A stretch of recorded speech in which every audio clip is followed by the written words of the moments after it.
All of his co-workers were gone. What could it mean? Stanley decided to go to the meeting room. Perhaps he had simply missed a memo.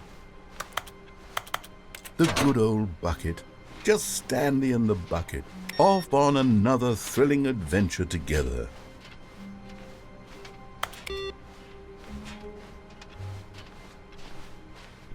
Stanley pressed the bucket upon every little thing in the office. Nothing responded to the bucket's touch, but it did little to discourage Stanley's belief in the magic of the bucket.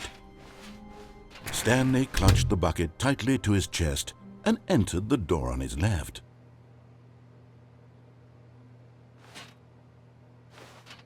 This was not the correct way to the meeting room, but Stanley had felt the bucket calling to him, telling him that the employee lounge was simply the place to be. And here it was. Had the bucket turned out to be correct? No, never mind. The bucket was wrong. Stanley took the door on his left to go back to the meeting room. No, said the bucket. don't go to the meeting room. Go somewhere else. The cargo lift, yes. Go there. Go to the cargo lift.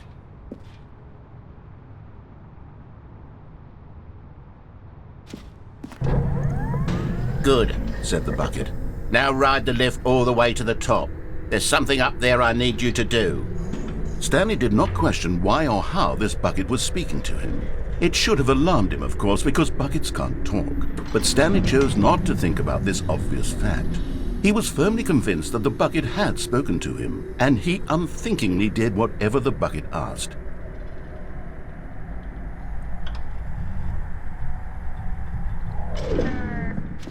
In here, said the bucket. Go into this dark room over here. Stanley once again obeyed blindly.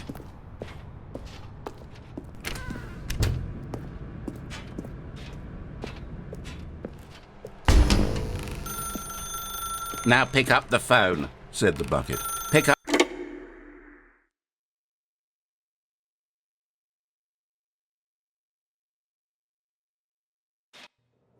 This is the sad story of a man named Stanley and his bucket. Once upon a time, I gave Stanley a bucket because I thought he was lonely and could use a friend.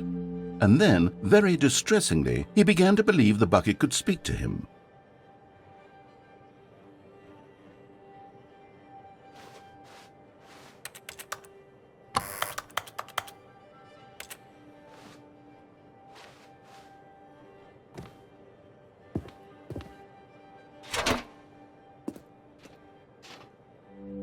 The Stanley Parable Reassurance Bucket was merely meant to provide the comforting glow of companionship. It doesn't literally talk and give you orders. Whatever Stanley is hearing the bucket say to him is just in his head.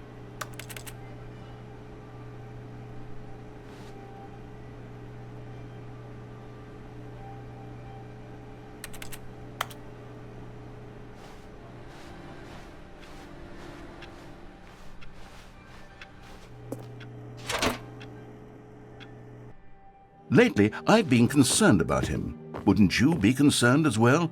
To see him delusional like this, obsessing over an inanimate metal object? I want to say something to him, but I don't know how I can convince him. I don't know if he'll listen to me. Oh, I'll try anyway. Stanley, can you hear me? Listen to me. It's just a bucket. It can't think. It can't talk. All it will ever truly do for you is effectively transfer a liquid from one location to a different location. That's it. It doesn't do anything else.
You see, he's not listening.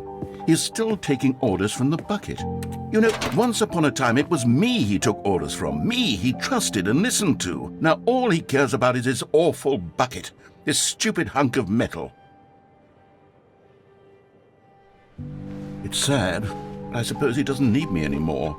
From now on, he's just going to cling to this bucket, this cold, empty bucket, this sort of shiny bucket. Well, I'll give it this. The bucket does have a nice shine to it. Yes, I suppose on closer inspection that it doesn't quite look like your average hardware store bucket. It's just a little more, what am I trying to say? Sturdier, more capable of transporting liquid. Like it would be better at moving an amount of water from one room to another. Oh my God, what am I saying? Better at carrying water from room to room. It's a bucket. It's literally just a bucket. Why do I feel some need to point out the ways in which it's so much more than just a regular bucket? Oh no, I'm having feelings for the bucket. No. What's going on? Why do I want to be with the bucket? Hear what the bucket has to say. Do anything it asks. What's wrong with me? I don't understand. Perhaps if I had the bucket, this would be less confusing. Yes, the bucket could tell me what to do in this troublesome situation. Stanley, give me the bucket. Give it to me. Give me the bucket, Stanley. I need it. Give it to me now. Give it or I'll...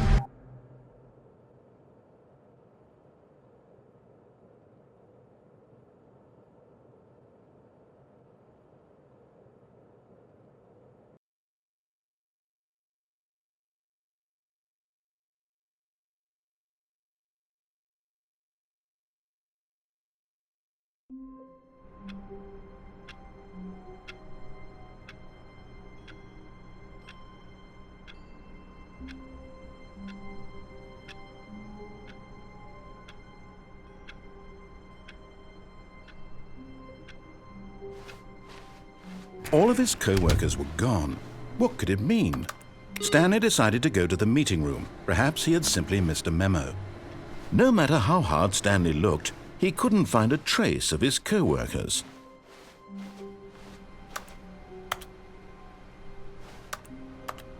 Where are we going today? The bucket asked. Stanley just smiled. Anywhere they went together would be perfectly fine with him.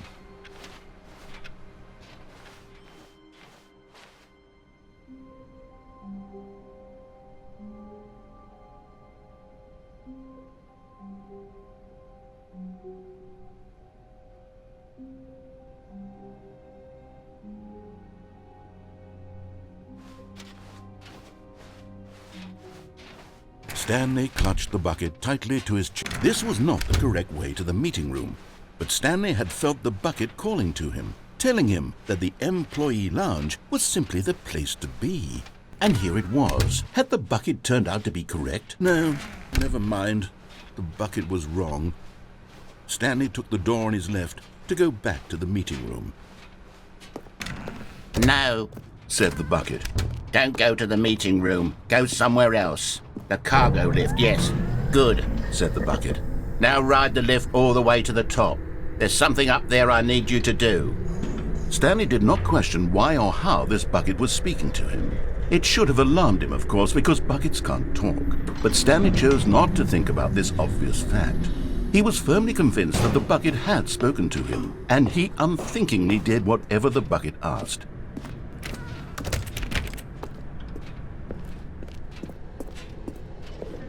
No, stop! Look there on the wall, you see? There's a sign. Bucket so magnificent. Stanley clutched the bucket tightly to his chest and entered the door on his left.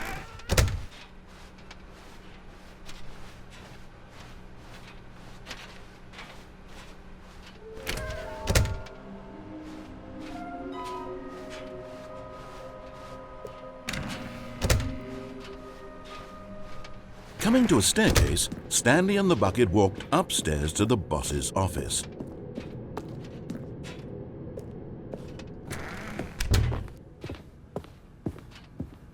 Stepping into his manager's office, Stanley was once again stunned to discover not an indication of any human life. Crushed by the weight of this revelation, Stanley may have broken down into but Stanley guessed the correct code by sheer luck. Was it that the bucket knew all along? Was the bucket guiding him? Yes, this is certainly the most logical explanation.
Stanley and the bucket walked straight ahead through the large door that read, Mind Control Facility. Although this passageway had the word escape written on it, the truth was that at the end of this hall, Stanley and the bucket would both meet a violent death. The door behind them was not shut. Stanley and the bucket still had every opportunity to turn around and get back on track. At this point, Stanley and the bucket were knowingly walking forward into a very painful death for each of them.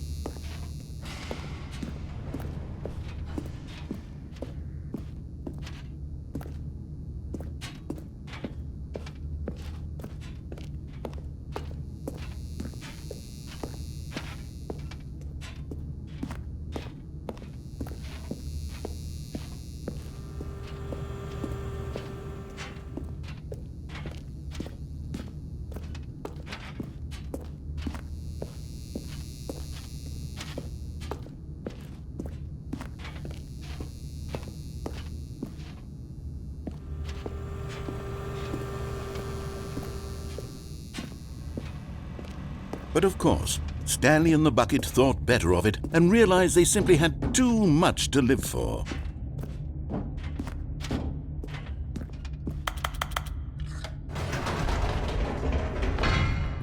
Wait, Stanley said to the bucket. Can we go back up?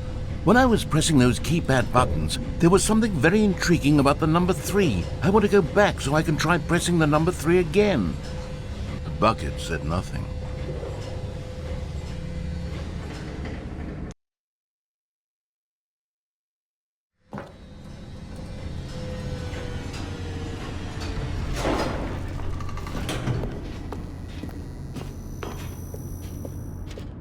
Here we are, said Stanley. Now I'm going to try out that number 3 button.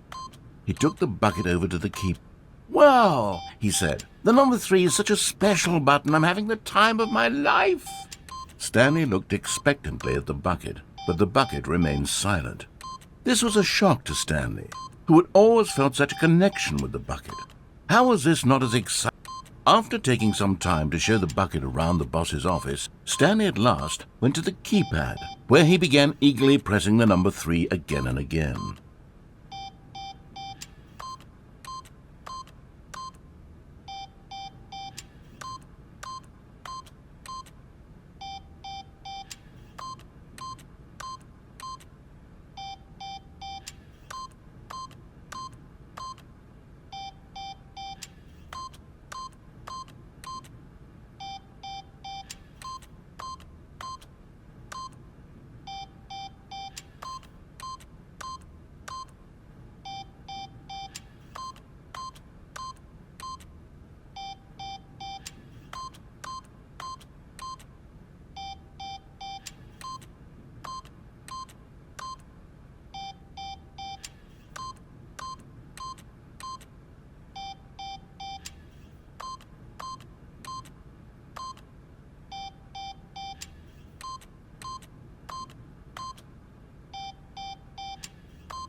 Perhaps the bucket had missed something.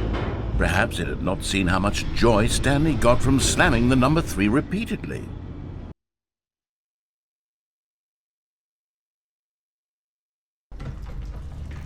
A hint of regret nagged in the back of Stanley's mind. Should he demonstrate the number 3 for the bucket again? No, said Stanley to the bucket. You can't go on yet, not till you understand how much the number 3 means to me. You and I have been through so much together, and I just want you to see what I see. Feel the happiness I feel. He smiled at the bucket, and the bucket said nothing.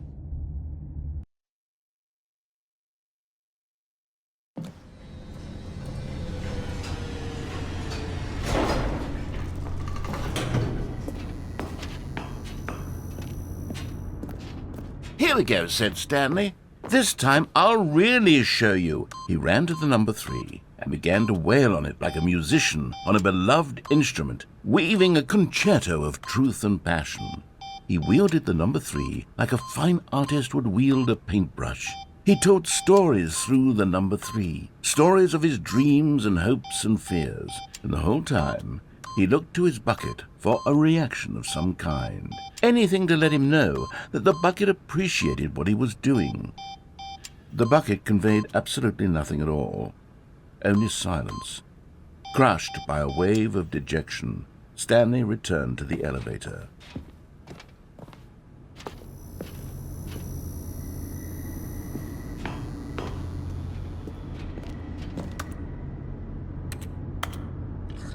Stanley and the bucket were so close. They'd always been there for one another. Why suddenly could the bucket not connect with this passion of Stanley's? The question caused Stanley to ruminate the whole way down the elevator. He knew that there must be a way to get through to the bucket, to communicate fully with it. Mustn't there be?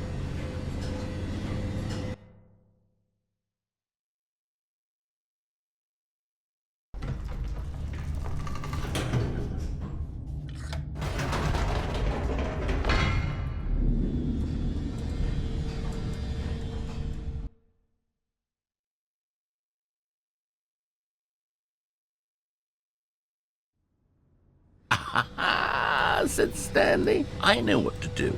I know how to fully express this feeling in my heart." He decided right then and there that he would hold a press conference where he would speak to the public on all matters relating to pressing the number 3 over and over. He would elaborate fully on what the number 3 meant to him and why he felt so alive when pressing it. Then the bucket would be able to see his joy through the eyes of others. It would get to see the world react to this discovery of Stanley's. And it would be through the public eye that the bucket would finally understand Stanley's work. For months he advertised and marketed his press conference, building excitement around it, developing and rehearsing it, until it couldn't be refined a single measure further. When the big day arrived, Stanley was as prepared as he'd ever been for anything in his life.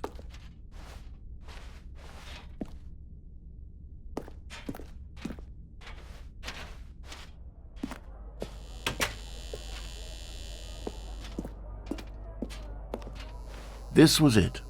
One last chance to win the bucket over. One opportunity to share a true connection with a loved one.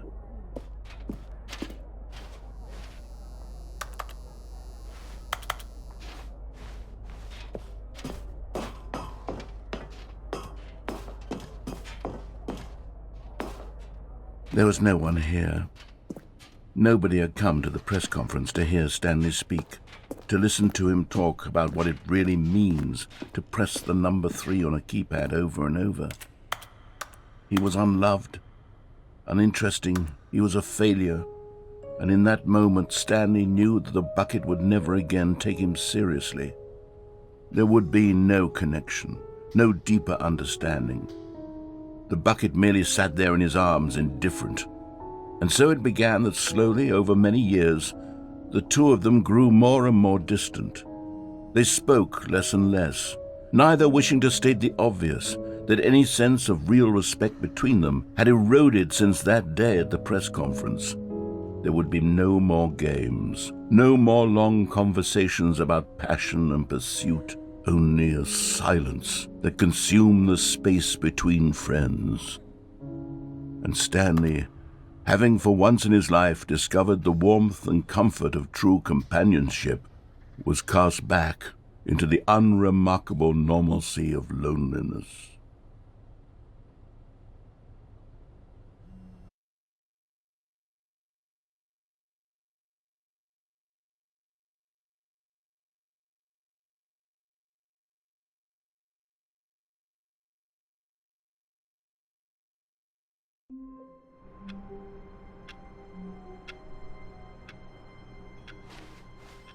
Even now, Stanley's office was a distant memory. What did it look like? There was a computer, perhaps, and a painting. Was it a painting or a photo? He could no longer recall. Stanley cradled the bucket in a gentle embrace, protective yet delicate, assertive yet compassionate. Stanley clutched the bucket tightly to his chest and entered the door on his left.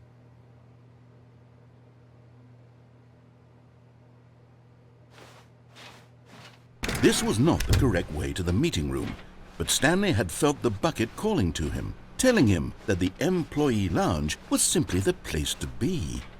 And here it was. Had the bucket turned out to be correct? No, never mind.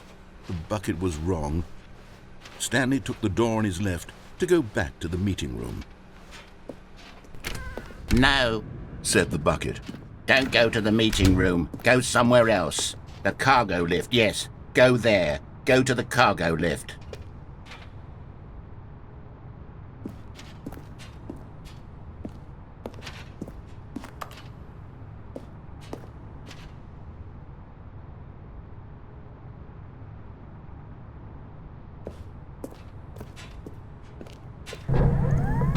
"Good," said the bucket. "Now ride the lift all the way to the top. There's something up there I need you to do." Stanley did not question why or how, but Stanley feared that any path he walked might lead to the separation of himself and the bucket, his dearest friend. So he threw himself to his death, that they might die in one another's arms. How deeply touching.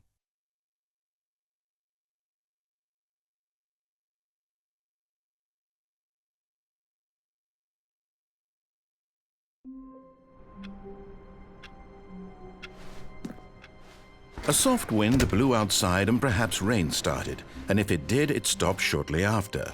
Stanley hoped that he... Stanley's bucket, the only co-worker he would ever truly need.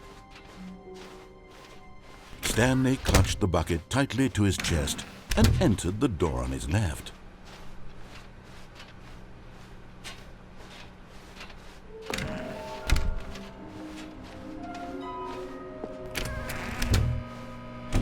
Stanley, we must move on from this broom closet, simply because I have no remaining stickers. Coming to a staircase, Stanley and the bucket walked upstairs to the boss's office.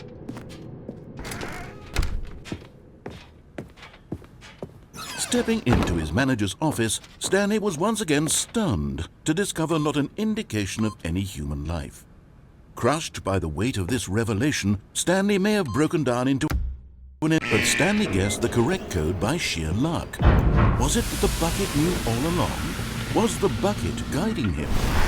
Yes, this is certainly the most logical explanation.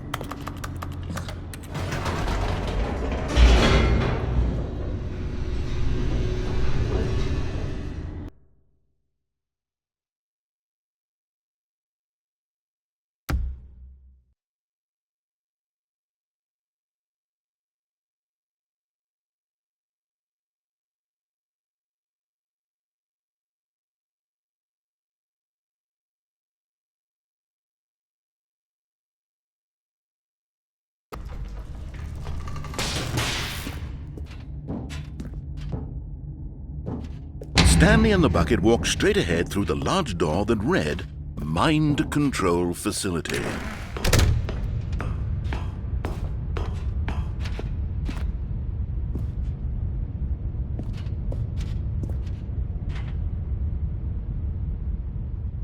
But just as Stanley was about to proceed further into the mind control facility, he tripped and fell over the railing and into the dark void below.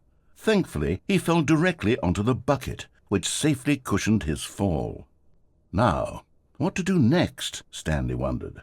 Stanley and the bucket could find no way out of this enormous pit, and so eventually they decided that the best thing to do would be to simply get comfortable down here. So they set up a little couch and relaxed. It really wasn't so bad down here, a bit cold perhaps. After some time had gone by, they installed a few shelves as well, and a sort of kitchenette that was useful for when the bucket was craving paninis. But it wasn't until the rugs and the standing lamps came in that it really started to feel like a home. In fact, after some time, Stanley realized that it had been ages since he had even thought of the mind control facility at all. He'd never gotten to fully explore what was up there, never been able to unearth the many mysteries of the mind control facility. This lack of closure began to eat at him. Soon he was dwelling on his regrets, and the state of their home slowly decayed as Stanley became withdrawn and neglected the cleaning. It unsettled the bucket deeply. Stanley wasn't usually like this. The bucket tried to reach out to him again and again, but to no avail. All Stanley could think about, all he could talk about, was going back, doing it over again, staying on the path. It was a mistake to leave the path. It was a mistake. It was a mistake. I need to do what the narrator says. I need to see the true ending. This made no sense at all to the bucket, which was simply trying to live its life down here as comfortably as possible. Yet Stanley was unconsolable. This isn't an ending. This is just a hole in the ground. The bucket sighed. True, it wasn't an ending. But it's where we happen to be. And maybe, possibly, if we accept the reality of things, maybe this will be what the bucket was counting on. The two of them waited for a very long time.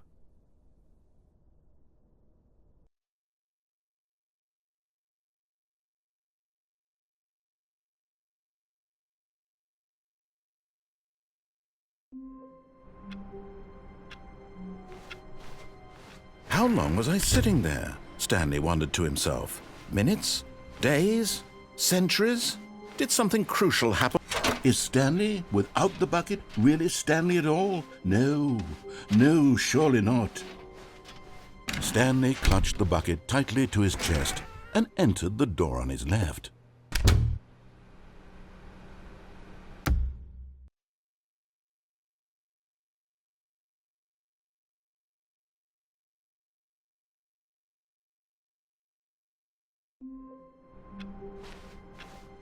All of his co-workers were gone. What could it mean? Stanley decided to go to the meeting room. As Stanley lifted his bucket, he felt a connection to all buckets everywhere.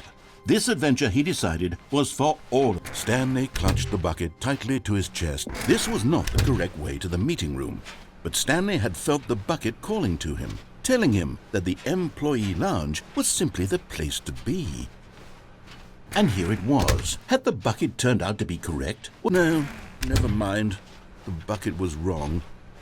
Stanley took the door on his left to go back to the meeting room. No, Said the bucket. don't go to the meeting room. Go somewhere else. The cargo lift, yeah, good, Said the bucket. Now ride the lift all the way to the top. There's something up there I need you to do. Stanley did not question why or how this bucket was speaking to him.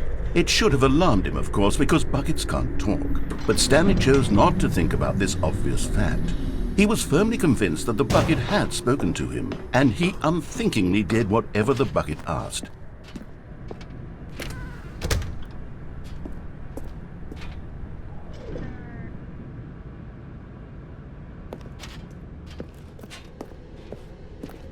No, stop. Look there on the wall, you see? There's a sign right there. It says, "No buckets."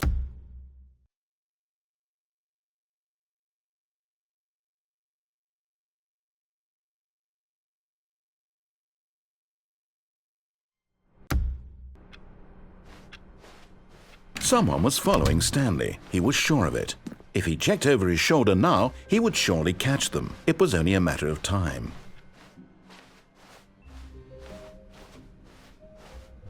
When Stanley came to a set of 2 open doors, this was not the correct way to the meeting room, and Stanley knew it perfectly well.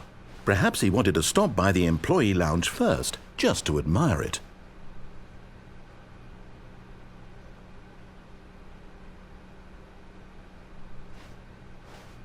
It was okay. But eager to get back to business, Stanley took the first open door on his left. Stanley was so bad at following directions, it's incredible he wasn't fired years ago. Look, Stanley, I think perhaps we've gotten off on the wrong foot here. I'm not your enemy, really, I'm not. I realize that investing your trust in someone else can be difficult, but the fact is that the story has been about nothing but you all this time. There's someone you've been neglecting, Stanley. What? Really? I was in the middle of something. Do you have zero consideration for others? Are you that convinced that I want something bad to happen to you? Why, I don't know how to convince you of this, but I really do want to help you, to show you something beautiful. Look, let me prove it. Let me prove that I'm on your side. Give me a chance. And there it is. The last Stiggly Wiggly. Savor this moment, Stanley. This is a real accomplishment. This is doing something just for the sake of doing it. Where so many people expect to be rewarded for the most trivial achievements, you've insisted that a job well done is its own reward. I would tell you that I'm proud of you for collecting them all, but that would be like a reward, and we can't have that. So, instead I'll just say, it's done. We're all done here. And now we can go to whatever the hell you were doing before you hunted for figurines.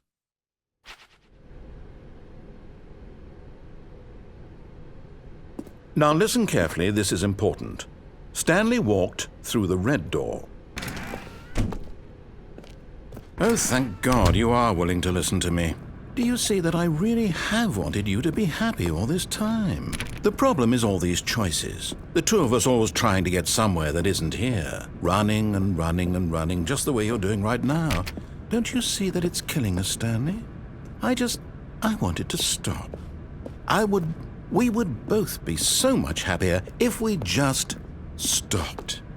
And I think I have a solution. Here, let me show you.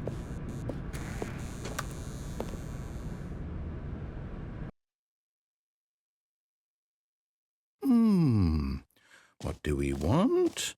What are we looking for?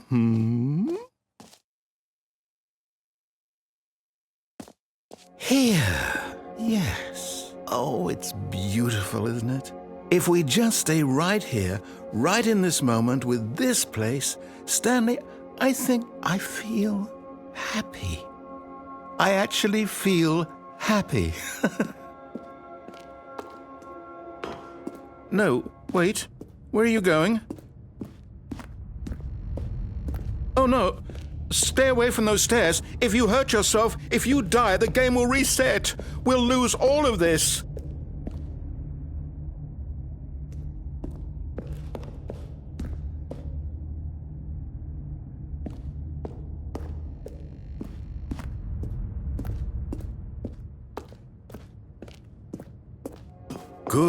Good. We can't be too safe. Promise me you won't go back there. Just stay here.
Stanley, I'm sorry, but I have to put a pause on things. It's just, It's those figurines, those figglers.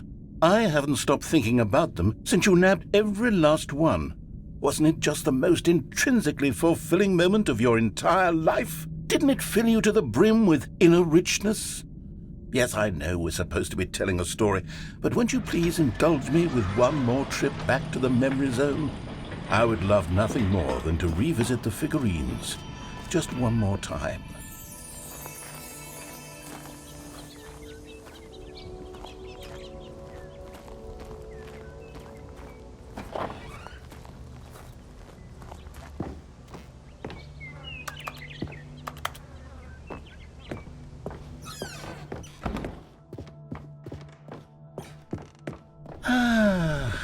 Here's where it all began.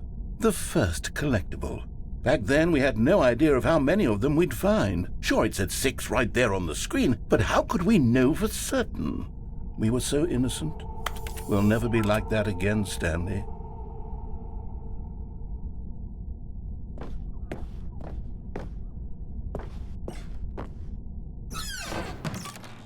And here was a second Stanley. You found this one all on your own, just by poking around in the boss's bathroom. You did that, Stanley. I'll be honest, back then I had no faith in you to find any of them, let alone 6. But you continue to surprise me in all sorts of mundane, unremarkable ways.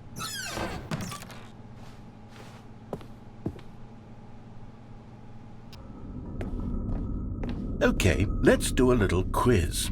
Which of these rooms was the room you found your third mini Stan? Can you remember? No. Under the stairs was the 4th place you found a Stanley, not the 3rd. Well, I guess perhaps I shouldn't be surprised. Memories like these are so precious and so cherished that they all just sort of blend together, don't they? You know what? If under the stairs feels like... Who am I to go making judgments? Let's see, what came next? Oh yes, we found a Figley in this pink room. Oh well, I can't actually say I remember being in this room, but it's here in the memory zone, so it must have happened.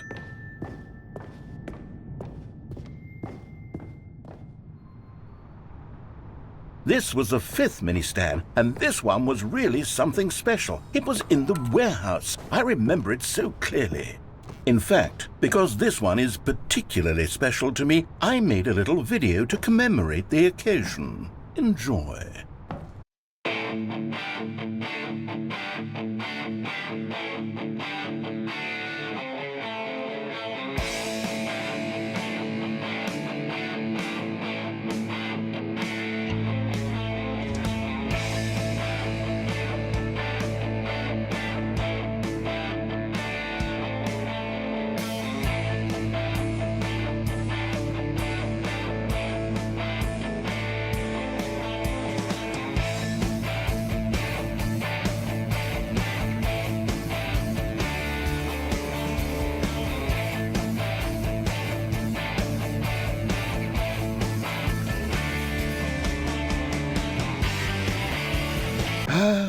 Takes you back, doesn't it? I spent a lot of time making that video, but it was 8 minutes I wouldn't have spent on anything else.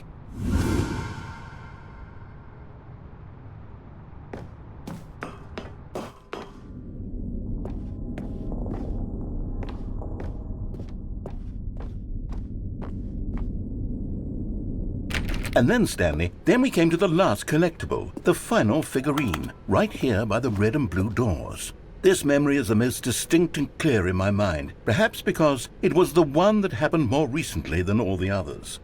Who can truly say how the mind works? All I know is that this is the moment where you picked up a Figley and I thought to myself, yes, that's all of them. They're all collected. It was a moment unlike any other. Except for the other moments picking up figurines, which it was exactly like.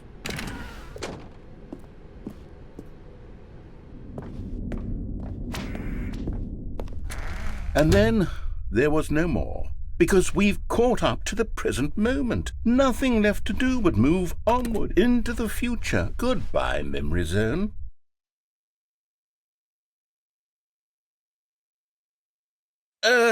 No, I'm not done. I'm not ready to move on. Stop the loading screen. Isn't there some way we can stay here, keep enjoying these figurines? Let's just go backwards. We'll do the memory zone again from the opposite direction. See how that feels.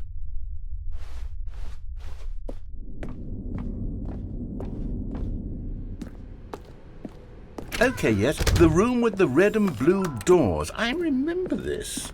I must say, of all the figurines we looked at in our initial tour of the memory zone, this one is the most distinct and clear in my mind. Let's keep going. I want more. And here's where I made that video. Don't you remember the video we watched?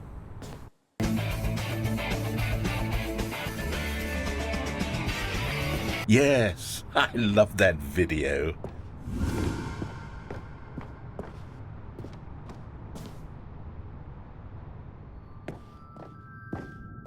Still don't remember the pink room, Stanley. Still no memory of this one. Good room, though. A solid room.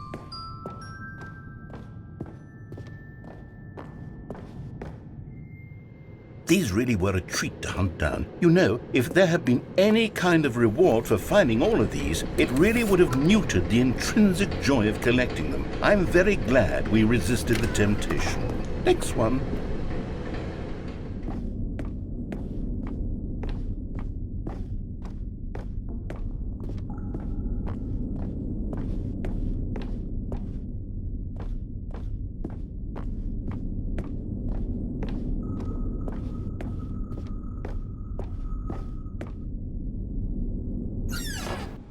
This was our second Figley. Don't you remember? Yes, I remember it too. The past is truly a wonderful thing. Why does anyone ever choose to leave it? Keep going. This is it. The very first one we found in the exhibit where I introduced you to the figurines. Oh, I want more memories, Stanley. I want to keep going. What else is there? What came before this?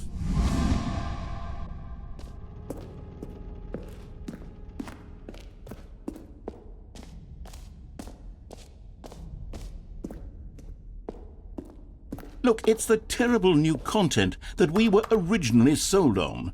I remember hating it back then, but time does put a rosy filter on everything. In fact, I dare say I'm actually quite fond of it now. Look how much fun the past is. I want more memories.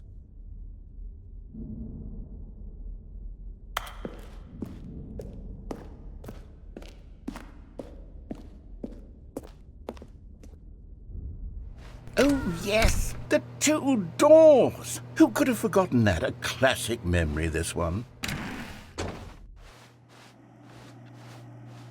And before everything else, there was your office. Is there anything else? Was there something that came before your office? There's something I feel I can remember. I can remember. Yes. I'm remembering something now. I remember before this whole story got started. Back then I was different.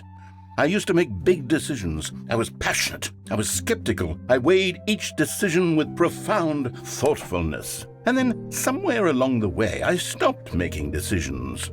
I became lazy. And I came up with a character named Stanley to do my thinking for me. He would make the decisions. He would decide which way to go. I would cheer him on as he collected figurines for no reason. Why did I invent Stanley? Was I lonely? Yes, perhaps that's it. Perhaps I needed to imagine I had companionship. And Stanley really did make for a wonderful companion, even if he was a fiction. But I suppose it's grown old. I want to think for myself again. I want to go back to how it used to be. Yes, I can be on my own again. I can do it. I'll be stronger this time. I'll take care of myself. I don't need Stanley anymore.